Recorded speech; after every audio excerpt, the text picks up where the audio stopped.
We have a very, very exciting treat to kick off our afternoon. Eric Schmidt is going to be joining us to give a keynote.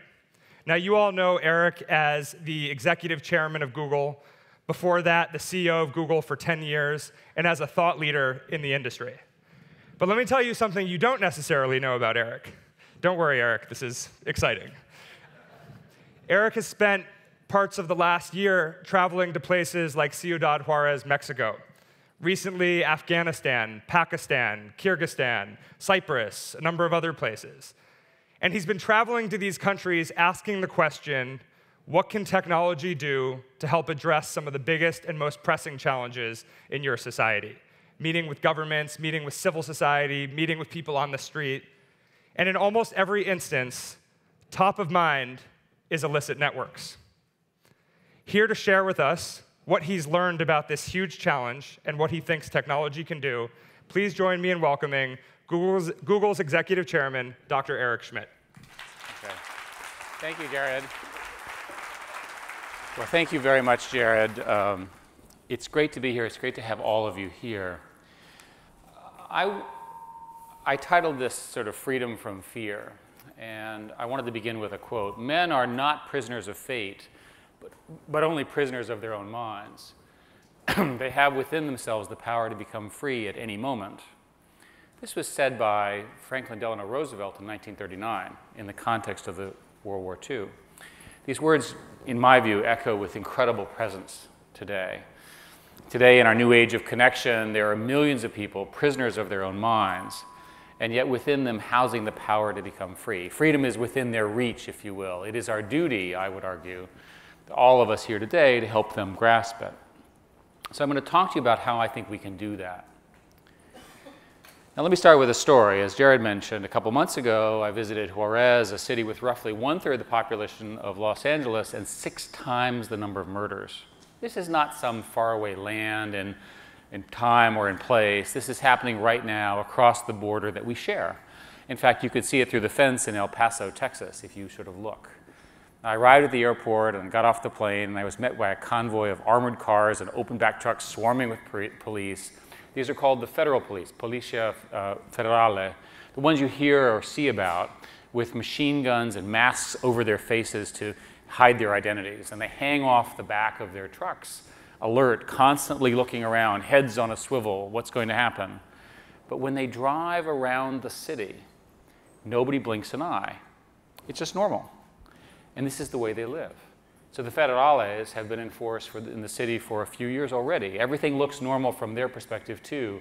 They don't see any visible evidence of drug cartels as they go around the city, but all the locals know where the footprints are. So during my visit to Juarez, I met with members of civil society, people like yourselves, leaders of nonprofits, students, and pillars of the community. And someone asked me a question that's been on my mind for some time. Quote, "We've been working on this for years. What could you, Eric, possibly do to improve the situation?"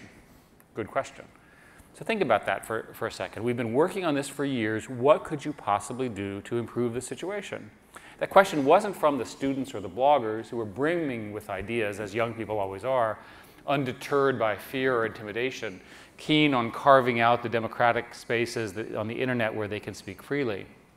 That question came from the older guard, those who've been fighting the good fight a little longer. And it came of age before the internet started connecting the world so tightly. They felt defeated, disillusioned, a little helpless, and they outnumbered the students in an interesting way. So these people have been so hardened by their experience in dealing with cartels that they've lost battles and they have lost hope. And they were just looking for something, anything, that could maybe change their outlook. I think they were looking for a universal hammer to protect them from fear. So to me, sitting as a visitor, the answer was obvious. It was technology. Now, these people did not have quite a full understanding of the power of technology, of the immense potential that the computers that we all carry around in our pockets now. But the sad thing is the opposition that cartels do. Now, these cartels are savvy about technology. You heard some examples, I think, this morning in robotics and communication. This is just the beginning.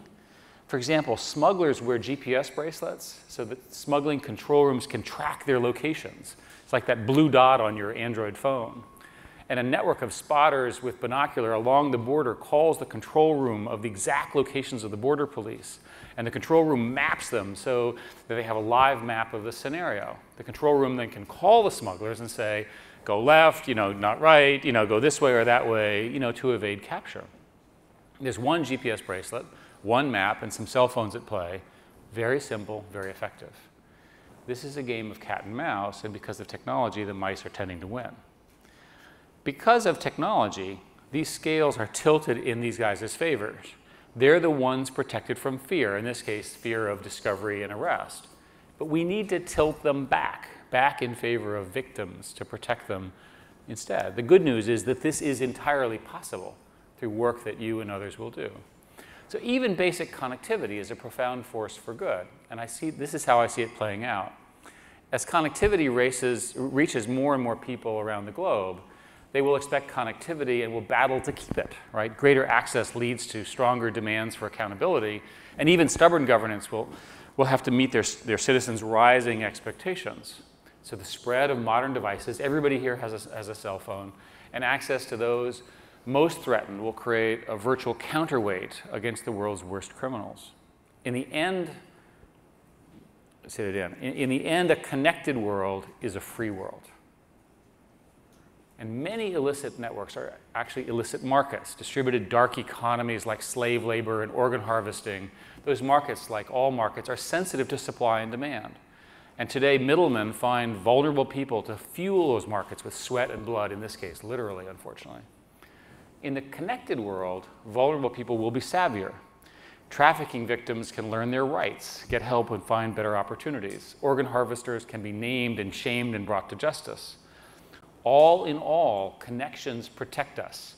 We can swap information about experiences, good ones, and keep each other safe. In simple economic terms, suppliers will learn how to avoid being exploited by illicit markets. And as the supply goes down, these illicit markets will be diminished. Now, it's interesting that connectivity may automatically disrupt illicit markets. It will not on its own disrupt illicit organizations or governments.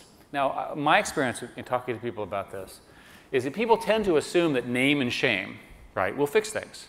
Now, come on, take a picture, upload a video, and the world will pressure the bad guys. But external pressure seldom fixes organizations that are broken or broken governments.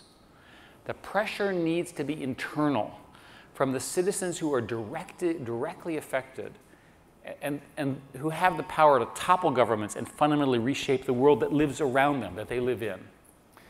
We were just in Afghanistan, and when I visited there with Jared and some others, we heard stories from 2 different villages in Helmand province. In one village, the Taliban invaded, and the village submitted meekly against the force of guns. In the other village, the Taliban invaded and made a crucial mistake. They tried to seize everyone's cell phones. The village revolted and pushed out the Taliban. Even people worn down by violence can see the precious value in their mobile connections, and they'll risk life and limb, with great courage, I might add, to maintain them. So a connected community is a stronger community, a defiant community more resistant to fear. So today, that village would revolt if everyone's mobile devices are seized. But I believe that we can build technology that will make a village revolt if a single person's cell phone is seized. That's how important mobile technology is. So when we're always talking about this, when we're speaking about the face of fear, we almost do so in pre-internet terms. Victims, sources, find individuals or institutions to confide in them. Sometimes that chosen institution is online, like WikiLeaks, or sometimes they're offline. But the basic interaction model is telephonic or broadcast and relies on central authorities that are trustworthy, with good track records, broad distribution, charismatic leaders, technical sophistication, and staffs that balance discretion and distribution. Unfortunately, this doesn't scale and is often missing. In a connected age, there's in fact a better solution than the one I just described. A more realistic one, in my view, as well. A technological workaround to the fear that freezes so much progress and stifles so many voices. Let me go back to my own roots a little bit as a computer scientist. We need to move to a mental model where it's more packet switched. Now, in a packet-switched network like the internet, what happens is that sources send out their messages in little pieces, packets, one after the other. And each is labeled with the address of their destination.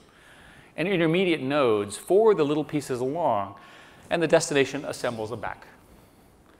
And that's how the miracle of the internet works. Each link in the network may not have the full message or the context, and the transmitter and the receiver don't actually communicate directly, or even at the same time. They don't even need to know each other's location. There's no single point of failure because of routing. There's no rigid hierarchy. The invention of packet-switched networks, which, by the way, was in 1963, enabled the invention of the internet in 1973. So today we're talking about fearful human beings, sources who need to get their information into the right hands. And with our packet-switching mindset, we realize that those sources don't turn to corrupt authorities, distant journalists, or diffuse nonprofits, relying only on the hope that the possible benefit is worth the certain risk of exposing themselves. So technology can help fundamentally here by intermediating this exchange, like servers passing packets along. That means the sources don't need to pierce their anonymity, and they don't need to trust a single individual or institution. They can simply throw encrypted packets into the network and let the tools move information to the right destinations. Let me give you an example, try to illustrate how this would work. I want to tell you a woman named Sana and her family in Pakistan. Sana's sister Wasma was accused of infidelity by her husband's family, who decided to punish her, like many others, by slowly dripping acid onto her face, badly burning and permanently disfiguring her. It's a terrible thing. Sana saw it happen, but felt powerless to stop it. She knew no one would intervene, and nobody gets prosecuted. It's terrible. It's horrific. But in a packet-switched world, she has a solution. It's sitting in her pocket. She reaches for a mobile phone, she takes it out, and uses an application to issue an encrypted call for help by typing or speaking a one-sentence description. Half a mile away, another man, Ahmad in this case, his phone rings, it vibrates, it lights up. He's a public-spirited lawyer who is generally available for violence complaints, domestic violence, and he heads to her location, and together with other volunteers that have converged, and by the way, his phone was not the only one that lit up, he manages to stop the torture by threatening legal action and so forth. But 10 minutes later, it gets even better. His phone starts making noises again. The universal hammer system, if you will, this sort of interconnection of all these phones, knows that he responded. The application asks him to describe what happened, and he does. And the next day, a system administrator logs into her console, sees his report without his name, and reads the summary. Collated with the other respondents' summaries, she concludes the incident was serious and that he made a difference, and so she authorizes a payment to him and her for protecting the peace, all in a day's work. So in a sense, in this little example that I used, I'm talking about dual crowdsourcing. Citizens crowdsource incident awarenesses up, and responders crowdsource justice down, all in real time. And the trick is that you provide anonymity to both, even though the system has a unique ID for people so you can maintain proper records. Now, this example is bare bones, and it's incomplete, and it has various things which need to address in our design. But it illustrates what it means to look at this problem as a computer science problem and apply packet switching to freedom from fear.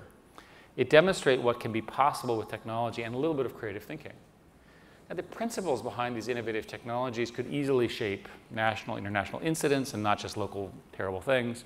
Real disasters come from small groups making bad decisions, wars and crackdowns that spread pain throughout an entire population. An evolved version of the idea I'm talking about, let's call it an evolved universal hammer, that could be used to spread the word that danger or violence or a disaster is coming, and giving people a window to organize and protest if they feel it strongly. A sense that something bad is going to happen will help mobilize people to maybe curtail it or stop it. That sense of human goodness present in nearly all of us could overwhelm some of these terrible decisions that we see happening in countries around the world. Here today, we have a rare opportunity to bring these sorts of ideas to bear. And around here are civic leaders, thought leaders, decision makers, technologists, and the brave people who've actually lived the kinds of scenarios I'm describing.